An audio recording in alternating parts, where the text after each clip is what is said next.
Saúde, com o Dr. Rui Meirelles.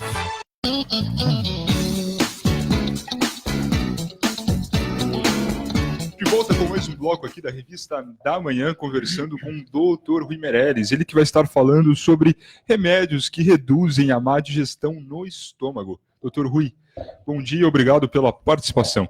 Bom dia, Gustavo, bom dia, Muriel. Estamos aqui mais uma vez abordando um assunto sobre saúde, mas é um assunto de interesse de todo mundo, isso que é o importante. Eu sempre repito aqui, quando eu venho na rádio, que ninguém está aqui para dar aula de medicina. Nós estamos aqui para abordar alguns assuntos, os mais comuns que atingem tanto o homem quanto a mulher, e no sentido de conscientizar os nossos ouvintes a respeito de algumas doenças mais comuns que nos acontecem, é isso. Doutor Rui, remédios que eram usados antigamente para reduzir essa má digestão, essa azia no estômago, né? Atualmente são esses os mesmos remédios usados ou existiu alguma alteração aí nesse sentido?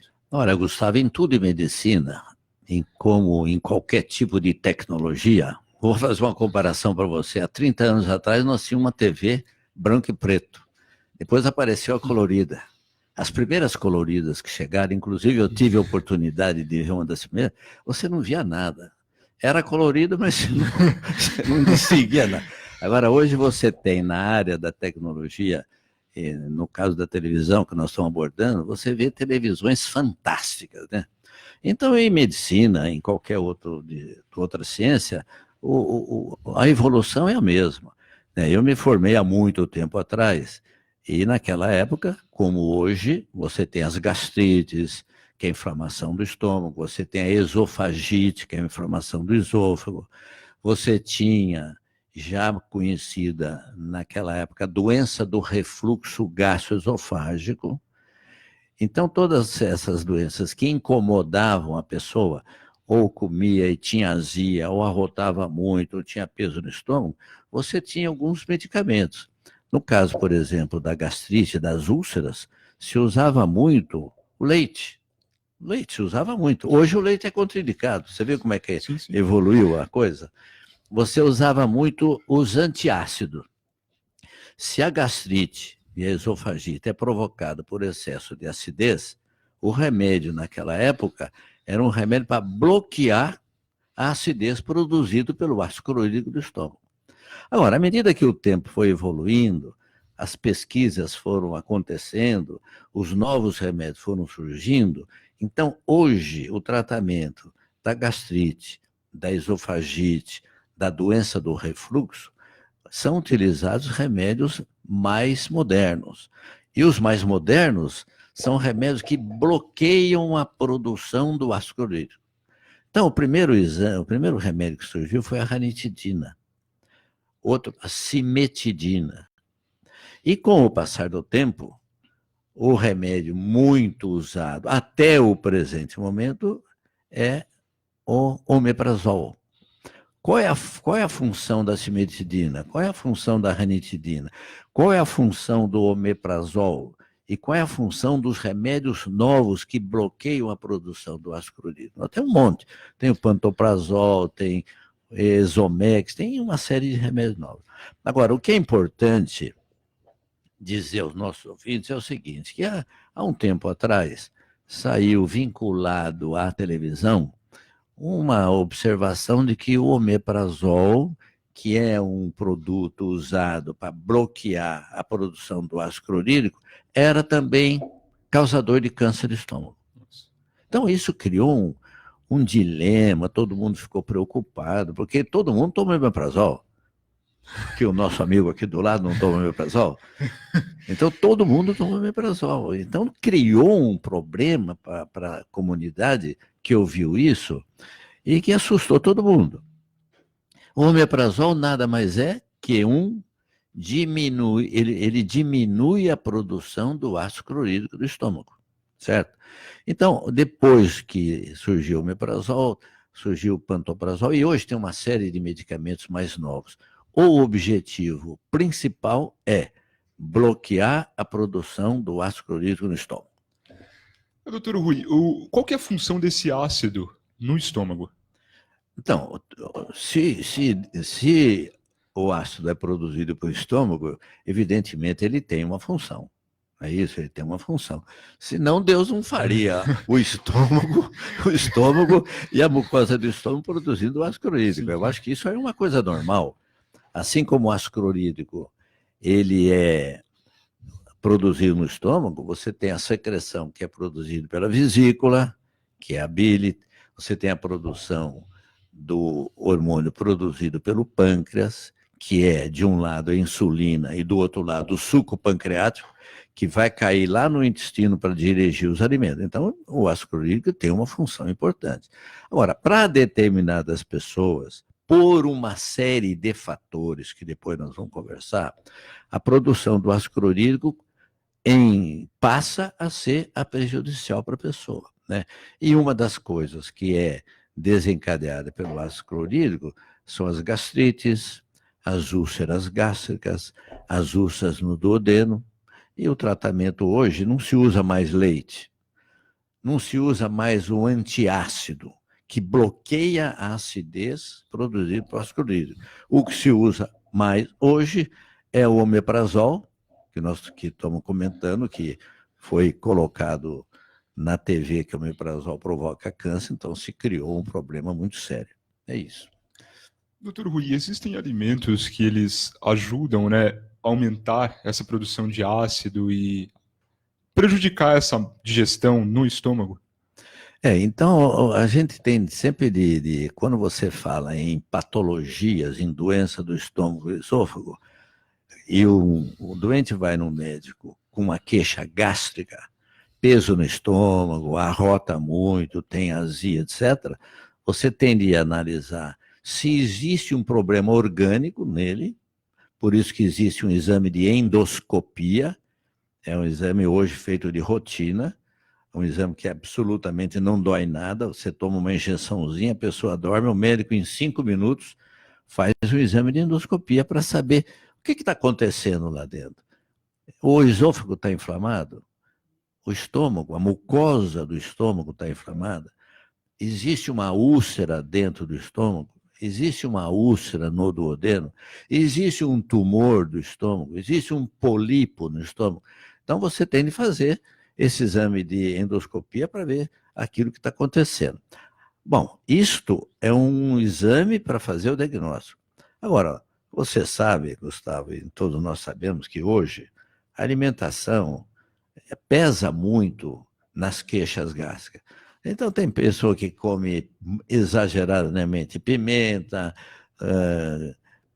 frutas muito ácidas, bebidas gasosas, que quem tem aquela hérnia do esôfago, que provoca o refluxo daquilo que está dentro do estômago para o esôfago, se o indivíduo come ou bebe muita fruta gasosa, evidentemente há uma facilidade do ácido clorídrico do estômago subir para o esôfago e provocar esofagite. Então, a alimentação hoje é um fator que pesa muito nas queixas gástricas. Eu não tenho dúvida nenhuma.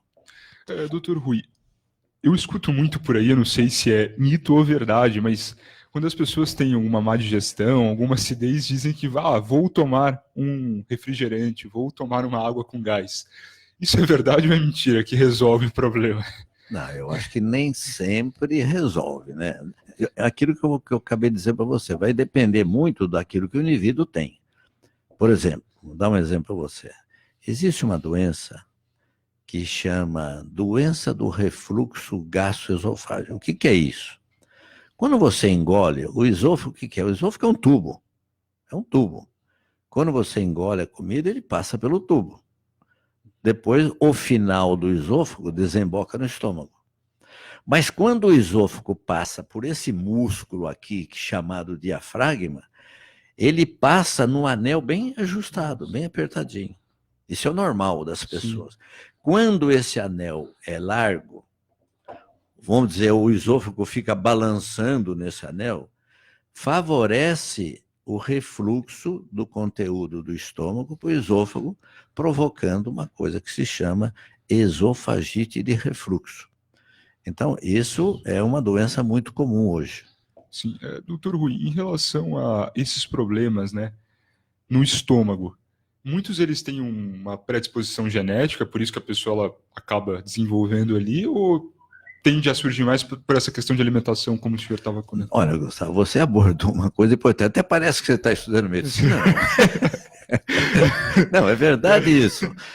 Existe uma série de doenças que acontecem no nosso organismo, que são doenças que o indivíduo já tem predisposição genética, né?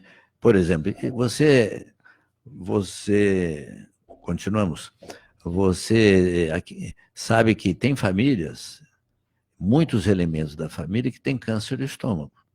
É muito comum isso.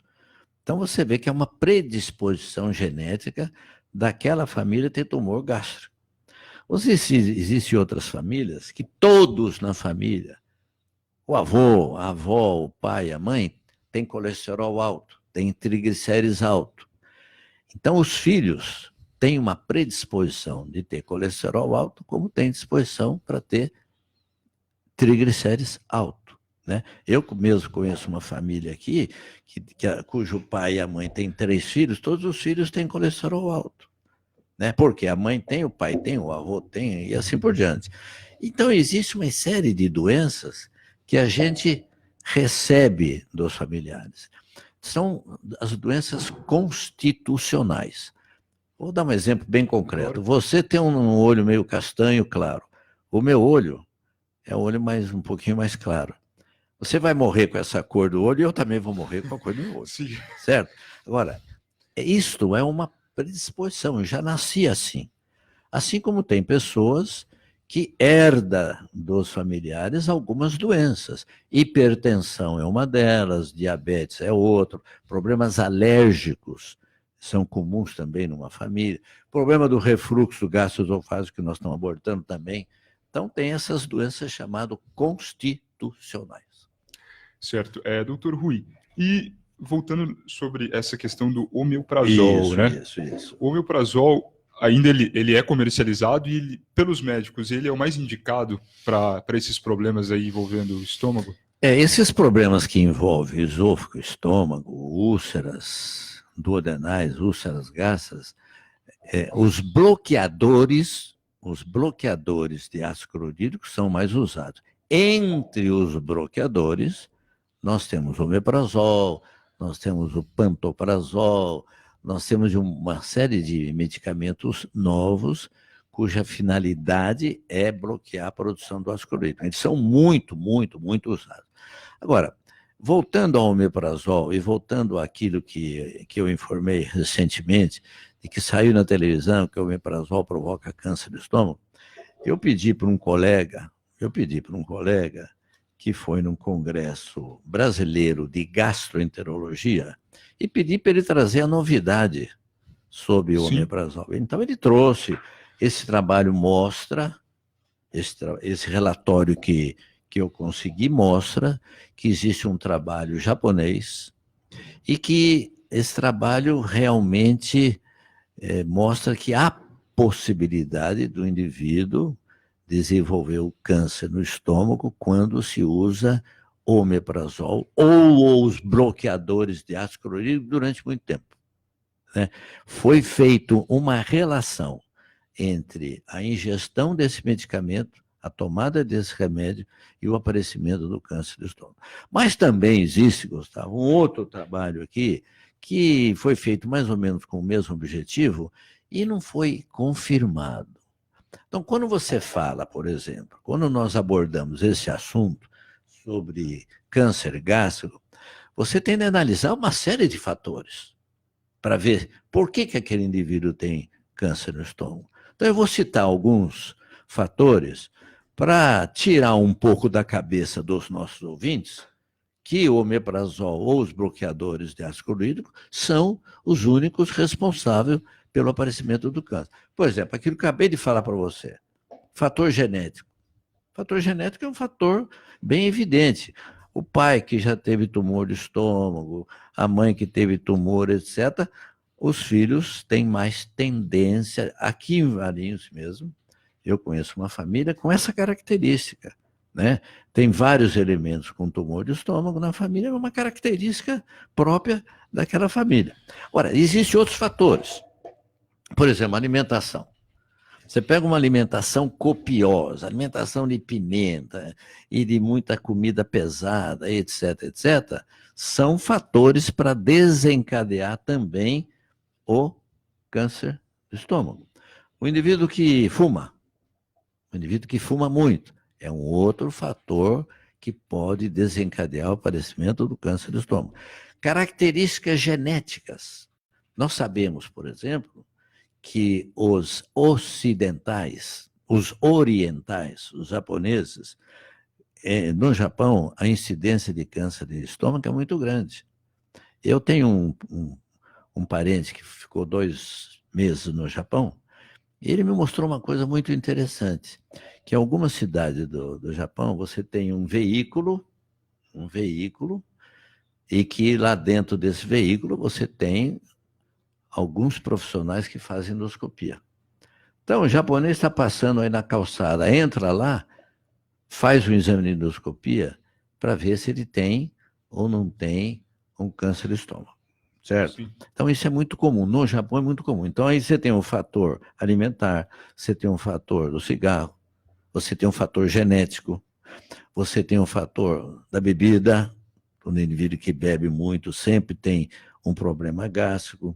Você tem a história familiar, que eu acabei de dizer para você, e você tem alguns tipos de gastrites, que chamam as gastrites atróficas. A gente pode continuar. Sim. Doutor Rui, nós vamos a um rápido apoio cultural e daqui a pouco voltamos com mais um bloco aqui da Revista da Manhã. Revista da Manhã. Valinhos FM 105,9. Apoio cultural.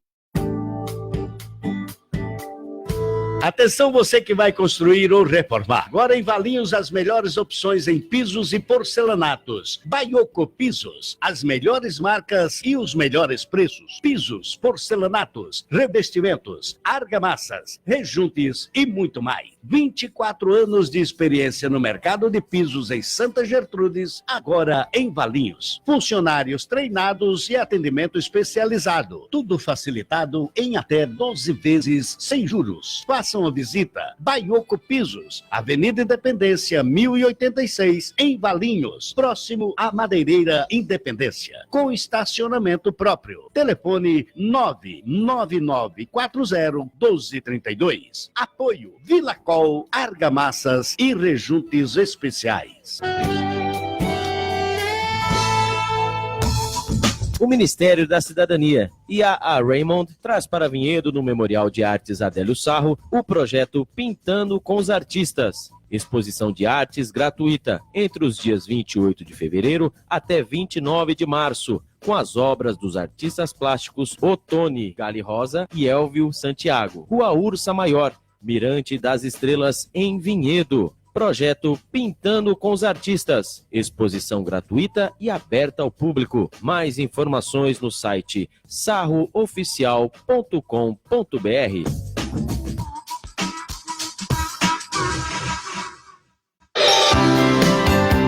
Revista da Manhã.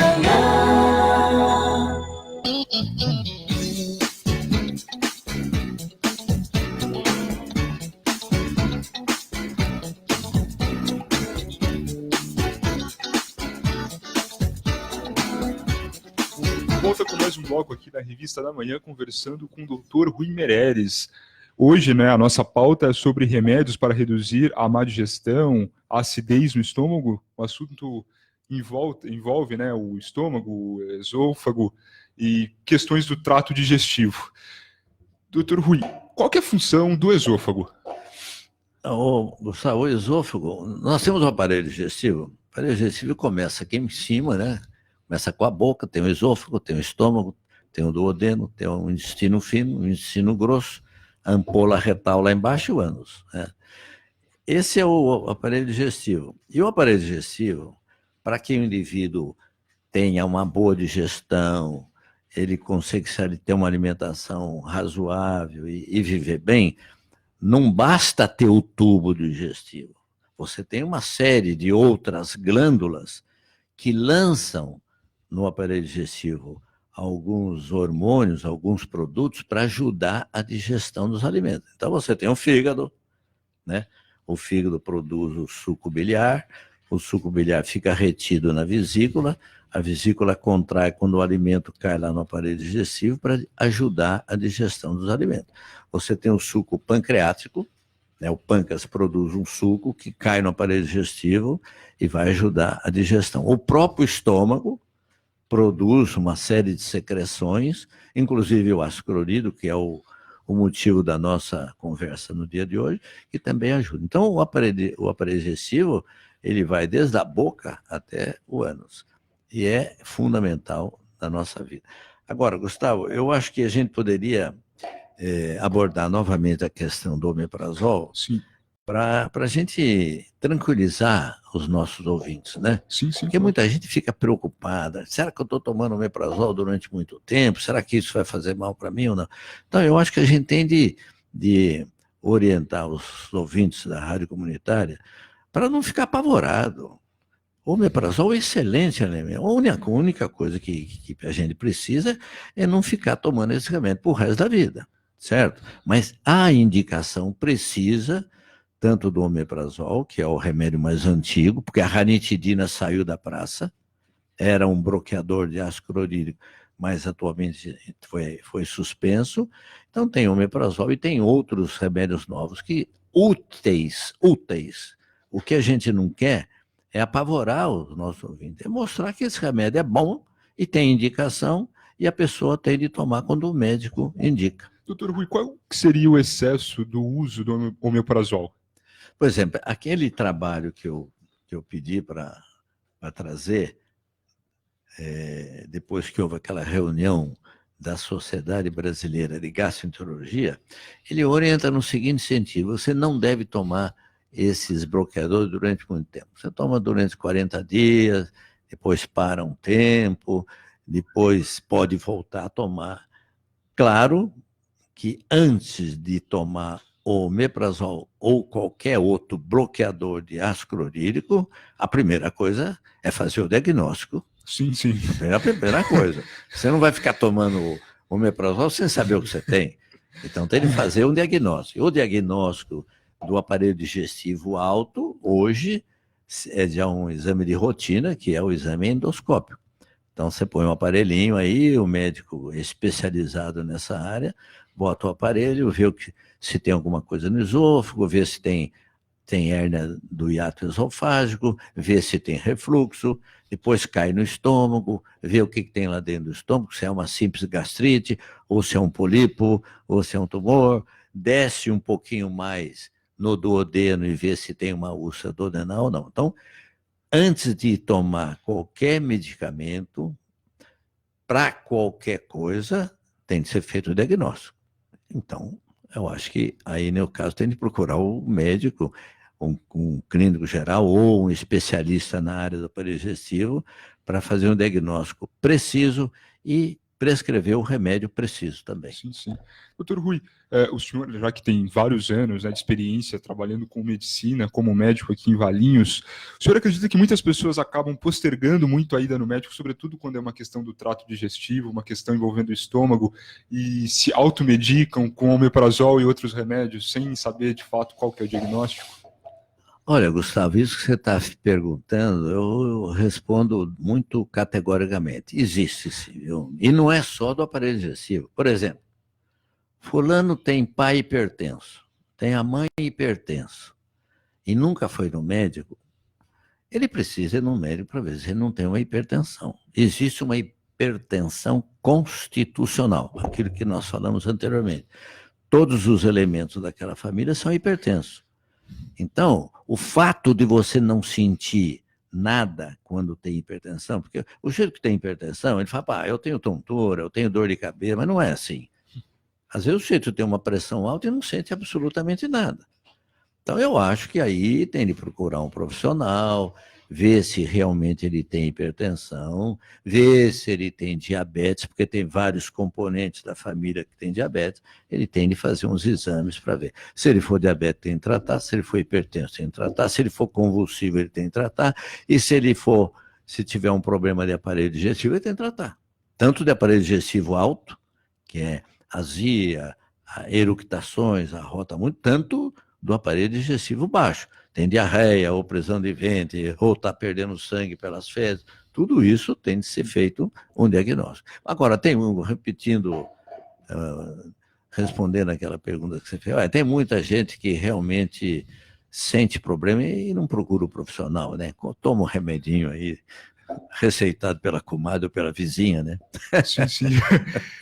Doutor Rui, quando muitas vezes as pessoas elas se alimentam de comidas gordurosas em geral, e sentem ali quase que um refluxo, né? uma certa ânsia, isso vem muitas vezes com arroto, isso é um sinal de que existe algum problema ali na digestão, no estômago. Não tem dúvida nenhuma. Por exemplo, o normal, Gustavo, para o aparelho digestivo, quando o aparelho digestivo funciona perfeitamente bem, né, ele não tem úlcera, ele não tem gastrite, ele não tem tumor, ele não tem doença do refluxo, a pessoa não sente nada. De vez em quando ele vai comer uma pizza e come muita pizza, muito gororosa, às vezes ele sente um mal-estar, etc., mas no dia seguinte ele não tem mais nada. Agora, todo aquele indivíduo que tem uma queixa gástrica constante, continuadamente, o cara faz uma alimentaçãozinha boa, não abusa de nada, não come pimenta, não abusa, não agride o estômago através de nada, e tem algum sintoma, então, claro, ele tem de procurar um profissional para ver se ele tem algum problema, porque a queixa dele não é uma queixa num dia só. Não é uma queixa quando ele come uma comida mais reforçada ou comida muito gordurosa. É a queixa persistente durante algum tempo. Então, tem de saber o porquê que ele tem essa queixa de aparelho digestivo alto. Doutor Rui, voltando na questão dos medicamentos, né, remédios. Hoje, como o senhor no começo da entrevista disse, a medicina vem evoluindo e a ciência vem desenvolvendo novos medicamentos próximos, né, que têm o mesmo efeito do omeprazol. Dentro desses remédios, quais são os novos e que tendem a ter ali uma performance melhor? Olha, eu não gosto de falar nome de remédio, eu acho que não é conveniente, porque dá a impressão que a gente está protegendo isso. Mas tem vários remédios. Eu vou te citar algum, porque eu vou falar depressa, ninguém vai Isso são difíceis, geralmente. Tem um que chama Ezio, tem outro que chama Dispepti, tem outro que chama Pantoprazol, tem vários que saíram. Né? Tem muitos remédios, mas muitos remédios mesmo que saíram. E são bons, não tem dúvida nenhuma. Mas eu acho que vai caber ao profissional, diante daquele diagnóstico que ele fez, ou baseado no quadro clínico, na queixa clínica, ou baseado no exame endoscópico, o médico vai saber qual é o remédio mais indicado para aquele paciente e qual é o período de tratamento, né? Isso acontece em todas as doenças que atingem o ser humano, né? Não são só as doenças do aparelho digestivo. O indivíduo que é hipertenso tem de fazer o tratamento. O indivíduo que é diabético tem de fazer o tratamento. O indivíduo que tem uma arritmia cardíaca, ele tem de fazer o tratamento. Aquele doente que tem uma doença pulmonar crônica, ele tem de fazer o tratamento. O sujeito que tem uma alergia crônica tem de fazer o tratamento. Sim. Então, eu acho que, respondendo essa pergunta sua, os remédios novos que aparecem para as doenças do aparelho digestivo são muito grandes, são muitos. E cada dia aparece um novo, não tem dúvida nenhuma. E esses remédios, eles são receitados para características específicas de problemas ali no estômago, ou todos trazem, digamos assim, o mesmo efeito? Não, esses que nós estamos comentando, que são os bloqueadores de ácido clorídrico, todos eles têm a mesma finalidade. Qual é a finalidade? É reduzir a produção do ácido clorídrico. Agora, tem medicamentos que são mais potentes do que outros. Claro que os mais novos têm mais potência, os mais antigos têm menos potência, mas, de um modo geral, esses remédios, que são chamados bloqueadores do ácido clorídrico do estômago, todos eles têm a mesma finalidade. É bloquear o ácido clorídrico para corrigir ou para tratar as doenças do aparelho digestivo alto, seja uma esofagite, seja uma doença do refluxo, seja uma gastrite aguda. Sim. É isso. E doutor Rui, voltando a falar um pouco sobre o omeprazol, né? O omeprazol, apesar de já existir estudos, né, que evidenciam todos esses efeitos, todas essas questões, né, do acompanhamento médico, muita gente, quando um médico receita o omeprazol para esse problema de acidez, má digestão no estômago, ainda tem um pé atrás e fala, não, mas esse remédio pode gerar algum câncer em mim? Existe isso ainda? Não, eu acho que... Olha, eu gostava, a gente que tem uma certa experiência médica durante muito tempo, você tem todos os tipos de doente. Você tem aquele doente que tem uma queixa gástrica, que ele não vai no médico, ele vai lá na farmácia, ó, você me dá um omeprazol, aí um pantoprazol, tem isso. Tem doentes que ele tem uma coceirinha na orelha e já vai no médico para procurar saber o que é aquilo. Então você tem aqueles indivíduos extremamente preocupados com a saúde e tem exatamente o oposto. Aqueles que têm problema, mas não procura médico em hipótese alguma, não toma remédio em hipótese alguma. Isso é comum nas pessoas. Eu conheço uma pessoa, que é até muito amiga, e que ela me chamava para ir vê-la na casa dela, frequentemente. E eu chegava para ela, examinava, e falava, olha, só tem que tomar esse remedinho aqui que é bom. Esse eu não tomo, doutor. Esse eu não tomo. Mas por que não tomo? Ah, porque esse me faz mal. Mas a senhora já tomou? Não. Por que a senhora não quer tomar? Porque eu não quero. Então, tem pessoas de todos os tipos possíveis. Aquele que toma exageradamente remédios para qualquer coisa e tem aqueles que não tomam remédio em hipótese alguma. Isso é o próprio do ser humano. E assim, agora com a consolidação das redes sociais, internet, tem muita gente também que, sei lá, vê receitas caseiras na internet, vai lá e segue achando que vai resolver todo o problema, né? E tem um doutor aí conhecido no mundo todo, não sei se você conhece ele. É um médico muito procurado, conhecido no mundo todo, por sinal, ele não cobra consulta. Você pode consultar ele estando aqui na sua casa, ou estando lá na praia, ou estando no mato, que é um médico muito consultado, que é o chamado doutor Google. Doutor Google, Sim. conhecido no mundo inteiro. E tem muitas pessoas que têm ali uma tendência a ter um desespero por causa de doença e muitas vezes vê só o pior diagnóstico, né? Câncer. Já acredita. Eu acho que eu não vejo nenhum problema do indivíduo entrar na internet para saber algumas coisas. Eu acho que até é importante. Vamos supor que você tem uma doença chamada diabetes, né? Ele quer conhecer o que é doença. Eu não vejo problema nenhum. Ele vai saber o que é diabético, o que o diabético tem de fazer, quais são os tratamentos da diabetes, quais são as consequências da diabetes. Eu não vejo problema nenhum nisso. Agora, o que a pessoa não deve é sentir alguma coisa, entrar no Google, ver o sintoma da doença e já começar a tomar um remédio indicado. Porque nem sempre aquilo que ele está se queixando é aquilo que ele viu no Google, né? Então, por isso que existe a classe médica aí para orientar o tratamento, claro, né? Doutor Rui, infelizmente nós já chegamos ao fim desse nosso bloco, né, desse nosso programa de hoje, mas antes quero agradecer a sua participação e disponibilidade de vir aqui até a rádio, esclarecer, sempre trazer informações relevantes para a nossa população.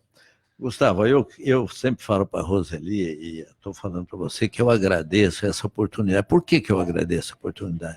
Porque, primeiro, como médico, eu acho que tem essa função comunitária. E segundo, que isso é útil para mim. Está vendo isso aqui? Sim. Só que eu fui estudar antes de vir aqui. Então, para mim também é útil vir aqui, porque eu vou estudar, vejo o que tem de novidades nas doenças que a gente aborda aqui. Então é isso que eu quero agradecer. Agradeço também os ouvintes da Rádio Comunitária e ter a paciência de ouvir cada 15 dias um assunto sobre saúde. Doutor Rui, muito obrigado. Nós já chegamos ao fim desse nosso programa de hoje aqui pela Rádio Valinhos FM. Quero agradecer a sua companhia durante toda essa manhã. A todos um excelente final de semana e aquele abraço. Nos trabalhos técnicos, ele, Uriel Rodrigues.